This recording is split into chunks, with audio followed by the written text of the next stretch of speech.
Por que ir a Lisboa? Muitas vezes esquecida por seus populares primos europeus, Lisboa é especializada em atrair turistas para seu charme descontraído. Empoleirado no topo de 7 colinas, seus becos serpenteiam entre prédios coloridos e centenários. O fantástico castelo de São Jorge espreita para o horizonte, emprestando o mistério do velho mundo à florescente cidade cosmopolita. E apesar dos edifícios modernos e elegantes que estão crescendo lentamente por toda a cidade, a vida na vila continua forte. Mas há mais em Lisboa do que espreguiçar-se em cafés a mordiscar pastéis de nata o dia todo, desde explorar os clubes de fado no bairro Alto até apreciar a vista no topo do elevador de Santa Justa, da descontração nas praias de Cascais à caça ao tesouro na histórica Feira da Ladra, do olhar para as gigantescas exibições do oceanário à fartura de bacalhau. A capital costeira de Portugal é rica em oportunidades. Melhores meses para visitar. A melhor época para visitar Lisboa é de março a maio ou de setembro a outubro, porque o clima ainda é quente, as tarifas dos hotéis são mais baratas e há menos multidões do que no verão. Nessas estações, você também pode aproveitar alguns dias de praia. O verão apresenta temperaturas quentes e praias lotadas. Os invernos em Lisboa são quentes para a Europa, com as mínimas chegando a 9 graus centígrados. Como economizar em Lisboa? Obtenha um Lisboa Card. Estes cartões oferecem a utilização gratuita de todos os transportes públicos da cidade e bilhetes gratuitos ou com preços reduzidos para muitas das principais atrações. Podem ser adquiridos nos postos de informação turística ou no site do Lisboa Card nos períodos de 24, 48 e 72 horas. Ficar numa pensão. Uma pensão é como uma casa de hóspedes, com quartos separados e por vezes uma casa de banho contígua para partilhar com os vizinhos. As tarifas são mais do que razoáveis, especialmente porque as pousadas geralmente estão localizadas perto das atrações sem as tarifas caras dos hotéis. Passeios turísticos aos domingos. Museus e muitas outras atrações, incluindo a Torre de Belém e o Mosteiro de São Jerônimo, são gratuitos no primeiro domingo de cada mês. Além disso, muitos museus fecham às segundas-feiras, portanto, lembre-se disso ao planejar seu itinerário. Cultura e costumes. Lisboa é um destino de viagem popular, mas é muito menos invadida do que as mecas turísticas europeias na Itália, França e na vizinha Espanha. Isso torna mais fácil encontrar-se entre os residentes, mesmo em bairros turísticos populares. É mais provável que seu vizinho no café esteja lendo um diário de notícias do que um guia Lonely Planet. Se você se sente confortável falando português ou pelo menos tem um livro de frases, sinta-se à vontade para iniciar uma conversa. Aqueles que o fizerem verão rapidamente a hospitalidade geral instilada no povo português e descobrirão que sua gentileza é tão única quanto qualquer bairro ou monumento da cidade.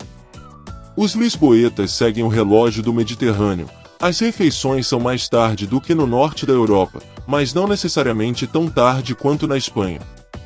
O almoço geralmente começa depois das 13 horas e o jantar depois das 20 horas. Fazer uma reserva para o jantar às 19 horas é uma maneira garantida de conhecer apenas turistas. A moeda oficial é o euro. Como a taxa de câmbio do euro para o real flutua, certifique-se de verificar qual é a taxa de câmbio atual antes de ir. Os principais cartões de crédito são aceitos na maioria dos restaurantes e lojas. Como no resto da Europa, a gorjeta não é padrão e, dependendo de onde você for, pode render olhares estranhos. Lisboa está entre as cidades da Europa mais fáceis de encontrar uma refeição boa e acessível.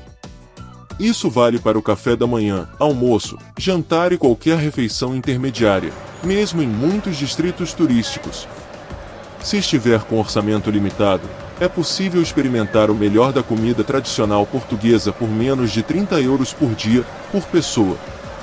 Para uma verdadeira miscelânea de todas as cozinhas da cidade, dirija-se ao Time Out Market. Localizado no Mercado da Ribeira no Cais do Sodré, o refeitório está repleto de uma variedade de vendedores que vendem de sushi a vinho e presunto ibérico. Você encontrará multidões sempre que for, mas os visitantes anteriores disseram que vale a pena. Lisboa também tem uma cena gastronômica cosmopolita, e você pode encontrar praticamente qualquer tipo de cozinha na cidade. Para a alta gastronomia portuguesa acompanhada por 2 estrelas Michelin, experimente o Belcanto. Para uma marisqueira familiar, experimente a cervejaria Ramiro. Os portugueses cultivaram uma dieta rica em frutos do mar, e você pode encontrar peixes e mariscos na maioria dos cardápios de almoço e jantar. Bacalhau é um prato tradicional português especialmente popular.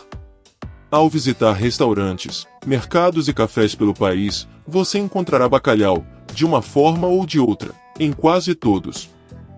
Outra especialidade lisboeta a experimentar: pastéis de nata. Estes saborosos pastéis de nata estão por todo lado em Lisboa. Comidos ao pequeno almoço, ao lanche da tarde, ou ambos, os pastéis de nata são cheios de açúcar e satisfação. Os mais famosos encontram-se nos pastéis de Belém, no bairro do mesmo nome, que começaram a vendê-los há 200 anos. Lisboa também tem a sua própria bebida alcoólica, a ginginha, um vinho fortificado feito com uma espécie de cerejas e açúcar. Para resumir, você pode chamá-lo de ginja e experimentá-lo no A Ginginha, perto da estação de metrô do Rossio. Os apreciadores de comida mais exigentes também elogiam a comida chinesa da cidade. Chamados de chinês clandestinos, esses restaurantes são, em sua maioria, postos avançados de administração familiar instalados nas casas de residentes chineses locais. Você os encontrará guardados em apartamentos na Mouraria, o enclave de imigrantes da cidade. A maioria não tem nome e é identificável apenas por seus endereços.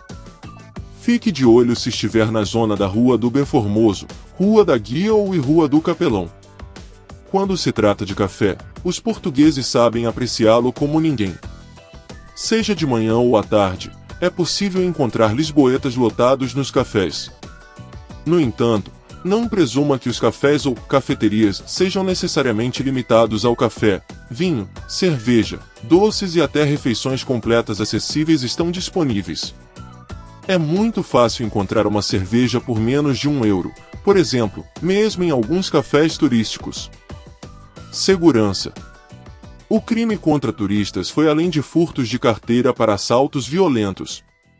Alguns também relatam a existência de gangues violentas e policiais indiferentes.